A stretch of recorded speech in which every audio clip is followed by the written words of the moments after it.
दोस्तों, ये हम जानते हैं कि सारे चक्र सुषुम्ना में ही स्थित हैं।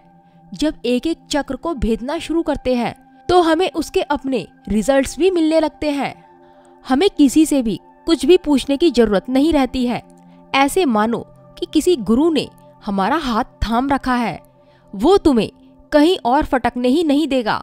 दोस्तों, ईड़ा और पिंगला को खाली करना भी बहुत जरूरी है, तभी आप ईड़ा और पिंगला में प्रवेश कर सकते हो, क्योंकि ये दोनों नाड़ियां आपके उन नेगेटिव और पॉजिटिव विचारों से भरी होती है, जिससे कि आपको वो सभी विचार अंदर नहीं जाने देते हैं। इसलिए ईड़ा और पिंगला नाड़ी को खाली करना होगा, जिससे कि आप बड़े आराम से अंदर प्रवेश कर सके।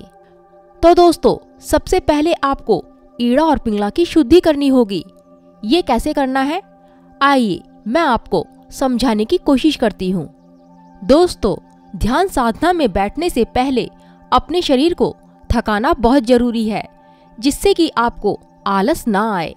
अपने शरीर को थकाने के लिए वर्कआउट कर सकते हो, मतलब आपको जो अच्छा लगे आप वो कर सकते हो अपने शरीर के हिसाब से। अब आपको एकांत जगह पर बैठ जाना है। आप नीचे कुछ बिछा लें, जिससे कि आपकी ऊर्जा जमीन में पास ना हो जाए। अब आपको ईड़ा और पिंगला को शुद्ध करने के लिए गहरी सांस लेनी और छोड़नी है, और ध्यान रहे नाभि तक होनी चाहिए आपकी सांस, बस नॉर्मल हो। इसे आपको 15 से 20, 25, 30 मिनट ठीक इसी प्रकार अपना टाइम बढ़ाते जाना है। ध्यान आपका नाक पर होना चाहिए। हाँ, एक बात और, कमर और गर्दन सीधी होनी चाहिए। इससे होगा ये, बीच में आपकी ऊर्जा कहीं भी नहीं रुकेगी। आपकी ऊर्जा सीधा मूलाधार चक्र से उठकर थर्ड आई तक कनेक्ट होगी, और एक बार आप ईड़ा और पिंगला के जरिए मूलाधार चले गए तो आप खुद की एंट्री सुषुम्ना नाड़ी में बड़े आराम से करा सकते हो, क्योंकि सारा खेल आपकी ईड़ा और पिंगला का ही होता है। सारे विचार इन्हीं दोनों नाड़ियों में भरे पड़े रहते हैं। इन्हीं दोनों नाड़ियों को साफ करना बहुत जरूरी है दोस्तों। सुषुम्ना नाड़ी में कुछ भी नहीं होता है। सुषुम्ना नाड़ी में किसी भी प्रकार के कोई विचार नहीं होते हैं। सुषुम्ना नाड़ी निर्विचार है। मूलाधार तो आपका केवल पहला स्टेप है। ईड़ा और पिंगला यानी कि दोनों नाक के छिद्र से लेकर मूलाधार तक का सफर विचारों से भरा होता है। आगे जाने के लिए अपने विचारों को खत्म करना पड़ता है, तभी आप सुषुम्ना नाड़ी में प्रवेश कर सकते हो।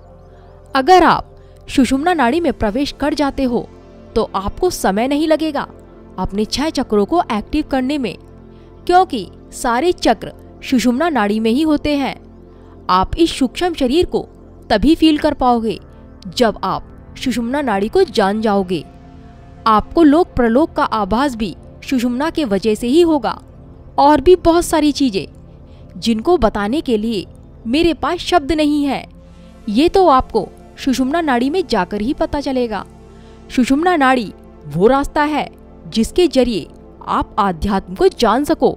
सुषुम्ना नाड़ी आपको समाधि के योग्य बनाती है दोस्तों। जब साधक सुषुम्ना नाड़ी में जाता है तब उसके अंदर वैराग्य की स्थिति पैदा होती है। बाहरी विचारों से मुक्त होकर अंतर्मुखी हो जाता है। वह अपनी आत्मा में ही लीन रहने लगता है, और फिर साधक को समाधि का अनुभव भी होने लगता है। जब साधक ध्यान मेडिटेशन करता है तो उसे कुछ समय बाद एक मौन जैसी अवस्था प्राप्त होती है। बस सबसे ज्यादा यहाँ पर ईड़ा और पिंगला की शुद्धि पर जोर दिया गया है। अगर ये दोनों नाड़ियां विचारों से खाली हो जाएं, तो आपको सुषुम्ना नाड़ी में जाने से कोई नहीं रोक सकता है। जब साधक सुषुम्ना नाड़ी में प्रवेश करता है तो उसे ईश्वर की अनुभूति होने लगती है। शरीर में ऊर्जा का संचार होने लगता है। इससे साधक के शरीर में दर्द भी होता है। ये दर्द बढ़े तो चिंता नहीं करनी है दोस्तों, इससे आपको खुश होना चाहिए, क्योंकि जो सुषुम्ना नाड़ी है उसी नाड़ी के अंदर सभी चक्र सोए हुए रहते हैं। उन्हीं चक्रों को भेदना होता है, यानी कि हर एक चक्र का लेवल होता है। जैसे कि आप मूलाधार चक्र पर आ जाते हैं तो मूलाधार चक्र की क्या विशेषताएं हैं दोस्तों? मूलाधार चक्र के जागृत होने से हमें कोई रिद्धि सिद्धि नहीं मिलती है, बल्कि सिद्धियों को प्राप्त करने के लिए हमारे शरीर में जिन गुणों की जरूरत होती है वह इसे विकसित कर देता है। नाम से ही साफ है कि यह चक्र जागृत होने पर हमारे जड़ और नींव को मजबूत कर देती है। ईड़ा और पिंगला नाड़ी हमारी जड़ तक पहुंचने में हमारी मदद करती है, क्योंकि ईड़ा और पिंगला को बैलेंस किए बिना हम मूलाधार तक नहीं पहुंच सकते हैं, और जब मूलाधार तक ही नहीं पहुंचे तो हम बाकी के चक्रों को कैसे जानेंगे। तो दोस्तों, वीडियो कैसी लगी कमेंट करके जरूर बताना। नमस्कार दोस्तों।